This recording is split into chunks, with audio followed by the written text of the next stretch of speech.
എല്ലാവർക്കും പുതിയൊരു വീക്കിലി അനാലിസിലേക്ക് സ്വാഗതം. അപ്പോൾ നമുക്ക് പുതിയ ഒരു വർഷം തുടങ്ങി 2026 അല്ലേ. അപ്പോൾ നമുക്ക് ഈ വർഷത്തെ മൂവ്മെൻറ്റ്സ് മന്തിൻ്റെ തന്നെ സ്റ്റാർട്ട് ചെയ്തിട്ടുണ്ട്. ജസ്റ്റ് പ്രൈസ് ഒന്ന് ബുള്ളിഷിൽ നിങ്ങൾ നിൽക്കുന്നത് എന്താ വെച്ചാൽ പ്രൈസ് ബുള്ളിഷാണ്. കുറേ മാസങ്ങളായിട്ട് പ്രൈസ് ബുള്ളിഷിൽ തന്നെയാണ് അല്ലേ. നല്ല രീതിയിൽ ബുള്ളിഷിൽ മൂവ് ചെയ്തേക്കുന്നത്. ഇനി എന്താണ് സംഭവിച്ചതെന്ന് നോക്കാം. കഴിഞ്ഞ ആഴ്ച കുറേ പേര് മെസ്സേജ് ചെയ്തു എന്താണ് ബിയറിഷിലേക്ക് പോകുമോ, പ്രൈസ് ഒന്ന് ജസ്റ്റ് ഒന്ന് മൂവ് ചെയ്ത് അപ്പോൾ എല്ലാവർക്കും പേടിയാണ് പ്രൈസ് ഇനി ബിയറിഷിലേക്ക് പോവുകയാണെങ്കിൽ നമുക്ക് ബിയറിഷിലേക്ക് നമ്മൾ ട്രേഡ് ചെയ്യണം. നമുക്ക് ഒരു സൈഡിലേക്ക് മാത്രമല്ലല്ലോ ട്രേഡ് ചെയ്യാൻ പറ്റും, നമുക്ക് എന്ത് ചെയ്യാം, രണ്ട് സൈഡിലേക്കും ട്രേഡ് ചെയ്യാം. നമ്മളൊരു സൈഡിലേക്ക് മാത്രം പ്രതീക്ഷിച്ചാൽ നമ്മളിപ്പോൾ ബൈയിലാണ് നിൽക്കണമെങ്കിൽ നമ്മളുടെ ഇമോഷൻസ് ബൈ എൻട്രികൾ എടുക്കണമെന്നുള്ള രീതിയിലാകരുത്. നമ്മുടെ ഇമോഷനല്ല നമ്മളൊക്കെ അവിടെ വരേണ്ട, നമ്മുടെ അനാലിസിസാണ് വരേണ്ട. നമ്മൾ ബൈ എൻട്രിയിൽ നിൽക്കുന്നത് എന്തുകൊണ്ടാണ്, നമ്മുടെ അനാലിസിസ് നമ്മൾ നല്ല രീതിയിൽ ടെക്നിക്കൽ അനാലിസിസ് ചെയ്ത് കഴിയുമ്പോഴത്തേക്ക് നമുക്ക് ബൈ എടുക്കാൻ തോന്നും, നമ്മൾ ബൈ എടുക്കും. പക്ഷേ നമ്മുടെ ടെക്നിക്കൽ അനാലിസിസ് ബിയറിഷിലേക്ക് വരുന്നുണ്ടെങ്കിൽ മാത്രം നമ്മൾ എന്ത് ചെയ്യുക, സെല്ലെടുക്കുക. ഒരിക്കലും ഇമോഷൻ്റെ രീതിയിൽ ട്രേഡ് എടുക്കാനോ ട്രേഡ് അനാലിസ് ചെയ്യാനോ നിൽക്കരുത്. അപ്പോൾ വീക്കിലേക്ക് വരാൻ നല്ലൊരു ബിയറിഷ് ക്യാൻഡിൽ നമുക്ക് ഉണ്ടായി അല്ലേ. ഈ മാസം സ്റ്റാർട്ട് ചെയ്തപ്പോൾ തന്നെ, അതായത് കഴിഞ്ഞ ഒരു ആഴ്ചയിൽ നല്ലൊരു ബിയറിഷ് ക്യാൻഡിൽ നമുക്ക് ഓപ്പൺ ചെയ്തിട്ടുണ്ടായിരുന്നു. അപ്പോൾ നമുക്ക് നോക്കാം എന്താണ് ഈ ദിവസങ്ങളിൽ സംഭവിച്ചതെന്ന്. അപ്പോൾ നമുക്ക് ശരിക്കും പറഞ്ഞു കഴിഞ്ഞാൽ മൺഡേ ഓപ്പൺ ചെയ്ത് പ്രൈസ് അല്ലേ, ശരിക്കും പറഞ്ഞു കഴിഞ്ഞാൽ ഫ്രൈഡേ ആണ് ഈ വർഷത്തെ ഫസ്റ്റ് ക്യാൻഡിൽ വന്നേക്കുന്നത്, ബാക്കിയെല്ലാം കഴിഞ്ഞ വർഷത്തെ ക്യാൻഡിൽ. ശരിക്കും പറഞ്ഞാൽ ഈ ഒരു മൺഡേ ഓപ്പൺ ചെയ്ത സമയത്ത് പ്രൈസ് നല്ല രീതിയിൽ വീണുകൊണ്ടിരിക്കുന്നത്. ഞാൻ ഏകദേശം ഇവിടെ ആയിക്കഴിഞ്ഞപ്പോഴത്തേക്കും ഞാൻ ഓൾറെഡി റേഞ്ചുള്ള സ്ഥലത്തല്ലായിരുന്നു നിന്നേച്ചത്. ഒരുപാട് പേര് എന്നെ വിളിച്ച് ചോദിച്ചപ്പോൾ തന്നെ ഞാൻ പറഞ്ഞൊരു കാര്യമാണ്, ഞാൻ നമ്മളുടെ ടെക്നിക്കൽ പരമായിട്ട് അനാലിസ് ചെയ്തപ്പോൾ ഈ ഒരു ഓൾ ടൈം ഹൈ ഹിറ്റ് ചെയ്ത സമയത്ത് പ്രൈസ് ഒരു ദിവസം നല്ല രീതിയിൽ വീണായിരുന്നു. എത്ര വീണായിരുന്നു, ഒരു $300 പറ്റേ വീണായിരുന്നു. അതേ ഒരു സെയിം സ്ട്രക്ചർ തന്നെയാണ് ഞാൻ ആ സമയത്ത് അയച്ചു തന്നത്. ഞാൻ പിറ്റേ ദിവസവും മെൻറ്റർഷിപ്പ് ഗ്രൂപ്പിലേക്ക് ഞാൻ അയച്ചു തന്നതാണ്. ഇത് അയച്ചു തന്നത് വേറെ ഒന്നുമല്ല, അതേ ഒരു സ്ട്രക്ചർ ഇവിടെ വന്നത് കൊണ്ട് തന്നെ ഏകദേശം ഒരു $200 പറ്റേ വീണ് അല്ലേ. ആ ഒരു സ്ട്രക്ചർ വന്നത് കൊണ്ട് തന്നെ ഇനി നമ്മൾ നോക്കണമെന്ന് വെച്ചാൽ ബൈയിലേക്കുള്ള സാധ്യതകൾ എടുക്കുക എന്ന് വെച്ചാൽ പ്രൈസ് ബുള്ളിഷിൽ തന്നെയാണ്. പക്ഷേ ലോങ് ടൈം ഹോൾഡ് ചെയ്യാൻ പാടില്ല. എന്ത് ചെയ്യണം, ഒരു ഷോർട്ട് ടൈം ഉള്ള പ്രീവിയസ് ഹൈ ഒക്കെ തന്നെ ടാർഗറ്റ് ചെയ്തിട്ട് ഹോൾഡ് ചെയ്യണമെങ്കിൽ എന്തെങ്കിലും ബ്രേക്ക് ചെയ്യണം. അതേപോലെ സെല്ല് കിട്ടണമെങ്കിൽ എന്ത് ചെയ്യണം, നമുക്ക് ഇതേ സ്ട്രക്ചർ വരുമെന്നും പറഞ്ഞ് ലോങ് ടൈം സെല്ല് എടുക്കാൻ പാടില്ല. പ്രൈസ് ഇവിടെ ഒരു സൈഡ് വേ ട്രെൻഡ് നിൽക്കാൻ സാധ്യതയുണ്ടെന്ന് ഈ ദിവസം അല്ലെങ്കിൽ ഈ ദിവസം നെക്സ്റ്റ് ദിവസം തന്നെ ഞാൻ ഓൾറെഡി പറഞ്ഞത്. എന്തുകൊണ്ടെന്ന് വെച്ചാൽ പ്രൈസ് ഇവിടെ റേഞ്ച് നിന്നിട്ട് പ്രൈസ് താഴേക്ക് വരാം. ഇതേപോലെ തന്നെ ഇവിടുത്തെ സംഭവിച്ച അതേ സെയിം തന്നെ ഇവിടെ ആവർത്തിക്കാനുള്ള സാധ്യത കൂടുതലാണ്. എന്താ വെച്ചാൽ ഇൻസ്റ്റിറ്റ്യൂഷൻ സെയിം ട്രേഡ്സുകൾ തന്നെ ഇടുന്നത് കൊണ്ടാണ് സെയിം പാറ്റേൺ വരുന്നത് അല്ലേ. നമ്മളെല്ലാം ട്രേഡ് എടുക്കുന്ന ഒരു പാറ്റേണിൻ്റെ അടിസ്ഥാനത്തിൽ അതേ പാറ്റേൺ ഇവിടെ ആവർത്തിക്കാനുള്ള സാധ്യത. അതേപോലെ തന്നെ 1 2 3 ഡേയ്സ് അവിടെ ഒരു റേഞ്ചിൽ തന്നെ ഇരുന്നുകൊണ്ട് 3 ഡേയ്സ് അവിടെ റേഞ്ചിൽ നിന്ന് വീണ്ടും സ്കിപ്പ് ചെയ്യാനുള്ള സാധ്യതയുണ്ട്. നമുക്കിവിടെ ഐഡിയം എടുക്കാം, അല്ലെങ്കിൽ പറയുന്ന ഡിസിഷൻ ഒബിയിലേക്ക് വരാം. അപ്പോൾ നമുക്ക് എങ്ങനെ വന്നു കഴിഞ്ഞാൽ നമുക്ക് ഈ പറയുന്ന ഒബി കിട്ടിയാലും ഇവിടെ വരികയാണെങ്കിലൊക്കെ നല്ല സാധ്യത തന്നെ. അപ്പോൾ സെല്ലിലേക്കും നോക്കുക, ബൈയിലേക്കും നോക്കുക. ബൈ ആയിരിക്കും നിങ്ങൾക്ക് കൂടുതലായിട്ട് കിട്ടണമെന്ന് ഞാൻ പറഞ്ഞിട്ടുണ്ട്. പക്ഷേ പ്രീവിയസ് ഹൈയൊക്കെ ടാർഗറ്റ് വെച്ച് ബ്രേക്ക് ചെയ്യാൻ സെറ്റ് ചെയ്യണം. സെല്ലിലേക്ക് കിട്ടിക്കഴിഞ്ഞാൽ എടുക്കുകയും ചെയ്യണമെന്ന് എടുത്ത് പറഞ്ഞു. നമുക്ക് നോക്കാം പിന്നീട് എന്താണ് സംഭവിച്ചത്. നമുക്ക് നേരെ 4 ഹവറിലേക്ക് വരാം. നമുക്ക് ശരിക്കും പറഞ്ഞാൽ 4 ഹവറിൻ്റെ ഒരു ഒബിയിൽ വന്നാണ് പ്രൈസ് ആദ്യം നിന്നത്. അവിടെ നിന്ന് ഞാൻ പറഞ്ഞതുപോലെ തന്നെ ബൈ എൻട്രി വരികയാണെങ്കിൽ എന്ത് ചെയ്യുക, എടുക്കുക. പ്രൈസ് മൂവ് ചെയ്തു, തിരിച്ചു വന്നു, ഒബി ഫെയിലായി, വീണ്ടും പ്രൈസ് എന്ത് ചെയ്തിട്ട് കയറിയിട്ടുണ്ട്. പക്ഷേ പ്രൈസ് എന്ത് ചെയ്യാം, ബൈയിലേക്ക് സെല്ലിലേക്ക് മൂവ് ചെയ്യുന്നത് നമുക്ക് കാണാം. നമുക്ക് നോക്കാം 1 ഹവറിലേക്ക് വന്നു കഴിഞ്ഞാൽ 1 ഹവറിൻ്റെ ഐഡിയ നമുക്ക് ഇതിൻ്റെ അകത്ത് വേറെ ഒന്നും കാണാനൊന്നുമില്ല. നമുക്ക് ഇങ്ങനെയുള്ള സാഹചര്യങ്ങളൊക്കെ 50 മിനിറ്റിൻ്റെ സ്ട്രക്ചറിലായിരിക്കും കൂടുതൽ കിട്ടുന്നത്. ഏതിലാണോ കാണുന്നത് അതിൽ നമുക്ക് ട്രേഡ്സ് എടുക്കുക എന്നാണ് നമ്മൾ നോക്കേണ്ടത്. അപ്പോൾ നമുക്ക് ഈ പറയുന്ന 4 ഹവറിൻ്റെ ഒബിയിലേക്കൊക്കെ വന്ന സമയത്താണെന്നുണ്ടെങ്കിൽ നമുക്ക് അവിടെ 50 മിനിറ്റിൻ്റെയൊക്കെ പല ഒബി അവിടെ നിന്ന് വീണ സമയത്താണെങ്കിൽ 50 മിനിറ്റിൻ്റെ പല ഒബി ഇത് ഫെയിലായി. പിന്നെ അപ്പോൾ നമ്മൾ ഇവിടെ നിന്ന് പിന്നെ എൻട്രി നോക്കണ്ട, നമുക്ക് ഇവിടെ വേറെ POകളൊന്നും ഇല്ല, ഫെയിലായി. നെക്സ്റ്റ് ഇവിടെ ഫെയിലായി.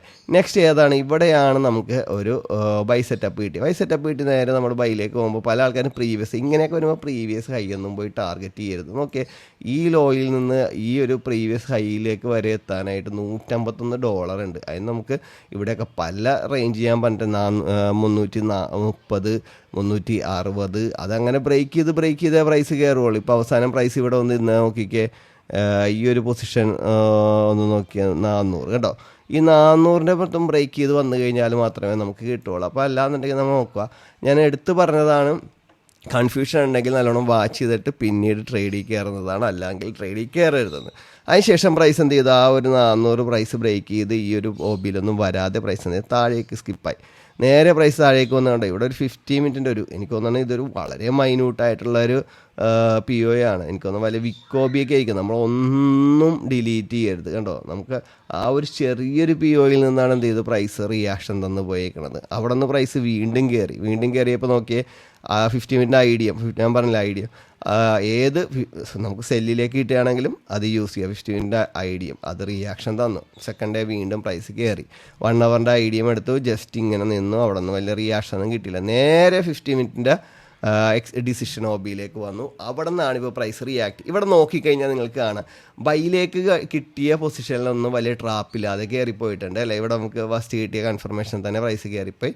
നമുക്ക് ഇവിടെ കിട്ടിയ കൺഫർമേഷൻ തന്നെ പ്രൈസ് കയറിപ്പോയി. ഇവിടെ നിന്ന് നമുക്ക് ട്രാപ്പില്ല. പക്ഷേ സെല്ലിലേക്ക് നിങ്ങൾക്ക് നോക്കിക്കഴിഞ്ഞാൽ എന്ത് ചെയ്യുക, ഒരു ട്രാപ്പോ അല്ലെങ്കിൽ 2 ട്രാപ്പൊക്കെ നമുക്ക് കിട്ടാനുള്ള സാധ്യതയുണ്ട്. നോക്കിയേ കണ്ടോ. അപ്പോൾ പ്രൈസ് ബുള്ളിഷ് ആയതുകൊണ്ടാണ് നമ്മൾ സെല്ലിലേക്ക് എടുക്കുമ്പോൾ ഇങ്ങനെയുള്ള കാര്യങ്ങളൊക്കെ സംഭവിക്കുന്നത്.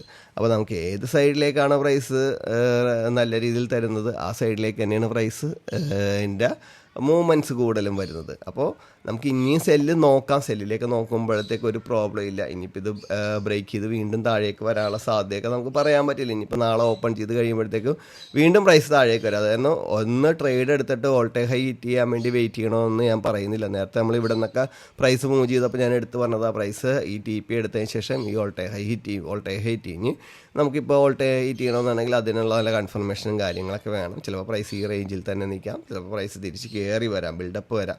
എന്ന് വെച്ചാൽ ജാനുവരിയിലേക്ക് ആകുമ്പോൾ നല്ല ഇൻവെസ്റ്റ്മെൻറ്റ് വരേണ്ടതാണ്. ചിലപ്പോൾ ആ ഇൻവെസ്റ്റ്മെൻറ്റ് വന്നില്ല. പ്രൈസിൽ ഓൾറെഡി എല്ലാവരും നല്ല രീതിയിൽ ഇൻവെസ്റ്റ്മെൻറ്റ് ചെയ്ത് നിൽക്കുന്നുണ്ട്. ഇനിയിപ്പോൾ ആ ഇൻവെസ്റ്റ്മെൻറ്റ് വന്നില്ലെന്നുണ്ടെങ്കിൽ പ്രൈസ് ഒരു ഫുൾ ബാക്ക് എടുക്കുക. ഫുൾ ബാക്ക് എടുക്കുമ്പോൾ നിങ്ങൾക്ക് വീണ്ടും ഈ ഐഡിയം എടുക്കുമ്പോഴൊക്കെ നല്ലൊരു കൺഫർമേഷൻ കിട്ടണമെങ്കിൽ നിങ്ങൾക്ക് എന്ത് ചെയ്യുക, സിങ് ട്രേഡ് എടുക്കാവുന്നതാണ്. ഇത് സ്നോബിൽ വേണമെങ്കിൽ സിങ് ട്രേഡ് എടുക്കാവുന്നതാണ്. അപ്പോൾ ഞാൻ പറയുന്നത് വെച്ച് കഴിഞ്ഞാൽ നെക്സ്റ്റ് വീക്ക് മൺഡേ ഓപ്പൺ ചെയ്യുമ്പോൾ വാച്ച് ചെയ്തിട്ട് 2 സൈഡിലേക്കുള്ള ട്രേഡുകൾ എടുക്കുക. ഏറ്റവും കൂടുതൽ നല്ല ട്രേഡുകൾ ഞാനിപ്പോൾ കാണിച്ചു തന്നതുപോലെ തന്നെ ബൈ എൻട്രി ആയിരിക്കും. അതാണ് നമുക്ക് ട്രാപ്പൊന്നും ഇല്ലാതെ തരുന്ന ട്രേഡുകൾ. പക്ഷേ പ്രീവിയസ് ആയി ടാർഗറ്റ് ചെയ്തിട്ടൊക്കെ ബ്രേക്ക് ചെയ്യാൻ വെക്കുക. സെൽ എൻട്രിയും എടുക്കുക. ഇപ്പോൾ ചിലപ്പോൾ സെൽ എൻട്രിയിൽ നമ്മൾ എടുക്കുന്നതിലപ്പോൾ 2ാമത്തെ കൺഫർമേഷനിലും 3ാമത്തെ കൺഫർമേഷനിലൊക്കെ ആയിരിക്കും പ്രൈസ് താഴേക്ക് പോകുന്നത്. അപ്പോൾ അങ്ങനെയൊക്കെ നോക്കിയിട്ട് എടുക്കണമെങ്കിൽ ഏറ്റവും ബെറ്റർ എൻട്രി ആയിരിക്കും. നമുക്കൊന്ന് ബ്രിട്ടീഷ് പൗണ്ടിലേക്ക് പോവാം.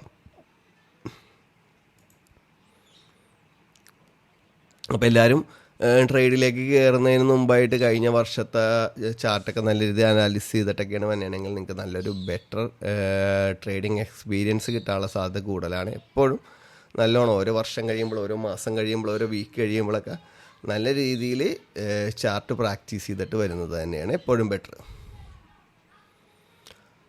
അപ്പോൾ നമുക്ക് മന്തിലേക്ക് വന്നു കഴിഞ്ഞപ്പോൾ അത് നമുക്ക് മന്ത് ജസ്റ്റ് സ്റ്റാർട്ട് ചെയ്തിട്ടുള്ള നമുക്കൊന്നും പറയാനൊന്നുമില്ല. ജസ്റ്റ് മറ്റേത് ഇതേപോലെ ഗോൾഡ് നിൽക്കുന്നുണ്ടെങ്കിൽ ഇവിടെ ജസ്റ്റ് ഒരു ബിയറിഷ് പോലെ നിൽക്കുന്നതെന്ന് മാത്രമല്ല. ബിയറിഷ് ആകുമെന്ന് നമുക്കൊന്നും ഒരിക്കലും പറയാൻ പറ്റില്ല. നമുക്ക് വീക്കിലേക്ക് വരാം. വീക്കിലാണ് നമ്മൾ മെയിനായിട്ട് ഇതിൻ്റെ അകത്തൊരു ട്രേഡ് നമ്മൾ ഐഡൻറ്റിഫൈ ചെയ്ത് വെച്ചിരിക്കുന്നത് അല്ലേ. വീക്കിൻ്റെ ഈ ഒരു വീക്കിലേക്ക് വരികയാണെന്നുണ്ടെങ്കിൽ പ്രൈസ് നല്ല റിയാക്ഷൻ തരുമെന്ന് ഞാൻ ഓൾറെഡി പറഞ്ഞിട്ടുണ്ടായിരുന്നതാണ്. ഇവിടെ വരികയാണെന്നുണ്ടെങ്കിൽ നമുക്ക് ആ ഒരു റിയാക്ഷൻ നല്ല രീതിയിൽ എടുക്കാവുന്നതാണ്. നമുക്ക് ഡേയിലേക്ക് വരാം. ഡേയിലേക്ക് വന്നു കഴിഞ്ഞാൽ ഡേയുടെ ഐഡിയം എടുത്തിട്ടുണ്ട്. അപ്പോൾ ഏകദേശം ഈ ഒരു സ്ഥലത്ത് തന്നെ ഡേയുടെ ഓബി ഉണ്ട്. അപ്പോൾ ഒരു ലോങ് ടൈം സെല്ല് തന്നെ നോക്കാൻ പറ്റുന്ന ഒരു പൊസിഷനാണ്. ബ്രിട്ടീഷ് പൗണ്ട് കുറച്ച് ആളായിട്ട് നല്ല ബുള്ളിഷിൽ തന്നെയാണ്. അപ്പോൾ കുറച്ച് ആളായിട്ട് ബിയറിഷിലേക്ക് മൂവ് ചെയ്യാനുള്ള സാധ്യത കൂടുതലുള്ള ഒരു ഏരിയ തന്നെയാണ്. അപ്പോൾ നമുക്ക് 4 അവറിലേക്ക് വന്നു കഴിയുമ്പോൾ 4 അവറിലാണെങ്കിലും വേറെ ഒന്നും 4 അവറിൻ്റെ ഐഡിയം എടുത്ത് റിയാക്ഷൻ തന്നിട്ട് വീണ്ടും അത് ഫെയിലായി താഴേക്ക് വരുന്നുണ്ട്. അപ്പോൾ നെക്സ്റ്റ് ഇപ്പോൾ നിങ്ങളിത് പ്രൈസ് നേരെ പോയി ബ്രേക്ക് ഓഫ് സ്ട്രക്ചർ തന്ന് നേരെ നമ്മുടെ ഡേയുടെ പി ഒയിൽ നിന്നാണ് പ്രൈസ് താഴേക്ക് വന്നതെന്നുണ്ടെങ്കിൽ പിന്നെ നിങ്ങൾക്കൊരു നല്ലൊരു ബൈയൊക്കെ നോക്കാവുന്ന പൊസിഷൻ ഇതൊക്കെ തന്നെയാണ് കേട്ടോ. അപ്പോൾ നമുക്ക് അതേപോലെ ഇവിടെയും നമുക്ക് സ്ട്രക്ചർ കിട്ടണമെന്നുണ്ടെങ്കിൽ അതിൽ നിന്ന് നമുക്ക് നോക്കാവുന്നതാണ്. 2 സൈഡിലേക്ക് സാധ്യതയുണ്ട്. സിങ് ട്രേഡിൻ്റെയാണ് ഞാൻ പറഞ്ഞത്. ഇതേപോലെ എടുക്കുന്ന ചെറിയ ചെറിയ സ്ട്രക്ചറിൻ്റെയൊക്കെ ആ ഒരു ചെറിയ ട്രേഡ്സുകൾ തന്നെ എടുത്ത് മാറുക. ഇപ്പോൾ ഉണ്ടോ 15ൻ്റെ ഐഡിയത്തിൻ്റെ റിയാക്ഷനാണ്. 2 സൈഡിലേക്കും പ്രൈസ് ഇപ്പോൾ ഉണ്ടോ പ്രീവിയസ് ഹൈയും പ്രീവിയസ് അങ്ങോട്ടും ഇങ്ങോട്ടും ചേഞ്ച് ഓഫ് ക്യാരക്ടർ ഇപ്പോൾ കൂടുതലായിട്ട് തരുന്നുണ്ട് 15 മിനിറ്റിൽ. എന്തുകൊണ്ടെന്ന് വെച്ച് കഴിഞ്ഞാൽ പ്രൈസ് ഇപ്പോൾ ഒരു നല്ലൊരു ഹൈയിൽ നിൽക്കുകയാണ്. ഇപ്പോൾ ഡേയുടെ ആ ഒരു ഓബിയിൽ വരികയാണെങ്കിൽ ബീറിഷിലേക്ക് മൂവ് ചെയ്യാനുള്ള സാധ്യത അവിടെ നിന്ന് കൂടുതലാണ്. അപ്പോൾ നമുക്ക് നേരെ യൂറോ USDയിലേക്ക് വരാം. കറൻസികളെല്ലാം തന്നെ ഒരു ചിലപ്പോൾ ഈ ഒരു മാസവും ജസ്റ്റ് ചിലപ്പോൾ ഒരു ബുള്ളിഷിൽ തന്നെ നിൽക്കാം. എന്നിട്ടായിരിക്കും ചിലപ്പോൾ വീഴാനുള്ള സാധ്യത. അപ്പോൾ രണ്ട് സൈഡിലേക്ക് കറൻസി എനിക്ക് പറയാനുള്ളതെന്ന് വെച്ച് കഴിഞ്ഞാൽ രണ്ട് സൈഡിലേക്കും ട്രേഡുകൾ നോക്കുക. നിങ്ങൾക്ക് അതിൽ കിട്ടുന്ന ഹയർ ടൈം ഫ്രെയിമിൻ്റെ POIകൾ മാത്രം നിങ്ങൾ എന്ത് ചെയ്യുക, സ്വിംഗ് ട്രേഡ് ചെയ്യാനായിട്ട് യൂസ് ചെയ്യുക. അപ്പോൾ നമുക്ക് മന്തിലേക്ക് വന്നു കഴിഞ്ഞപ്പോൾ സെയിം തന്നെയാണ്. നമുക്ക് വീക്കിലേക്ക് എനിക്ക് ഇതിനകത്തൊന്നും പറയാനില്ല. ഡേയിലേക്ക് വന്നു കഴിഞ്ഞാലും പ്രൈസ് ഒരു പുതിയ ബ്രേക്ക് ഫ്രഷർ ഉണ്ടാക്കാനായിട്ട് വെയിറ്റ് ചെയ്യുകയാണ്. അപ്പോൾ നമുക്കൊരു ബൈയിലും സെല്ലിലേക്കും നോക്കാം. രണ്ട് സൈഡിലേക്കുള്ള സാധ്യതകൾ തന്നെയുണ്ട് കേട്ടോ. രണ്ട് സൈഡിലേക്കുള്ള സാധ്യതകളുണ്ട്. എന്തായാലും അവിടെ ഒരു പുതിയൊരു ബ്രേക്ക് ഫ്രക്ചർ ഉണ്ടാക്കാനുള്ള സാധ്യത തന്നെ കൂടുതലുണ്ട്. അപ്പോൾ ഈ ഒരു ലിക്വിഡിറ്റിയൊക്കെ എടുത്തിട്ടായിരിക്കും ആ ഒരു ബ്രേക്ക് ഫ്രക്ചർ ഉണ്ടാക്കുന്നത്. അപ്പോൾ നമുക്ക് നേരെ ഓസ്ട്രേലിയൻ ഡോളറിലേക്ക് വരാം.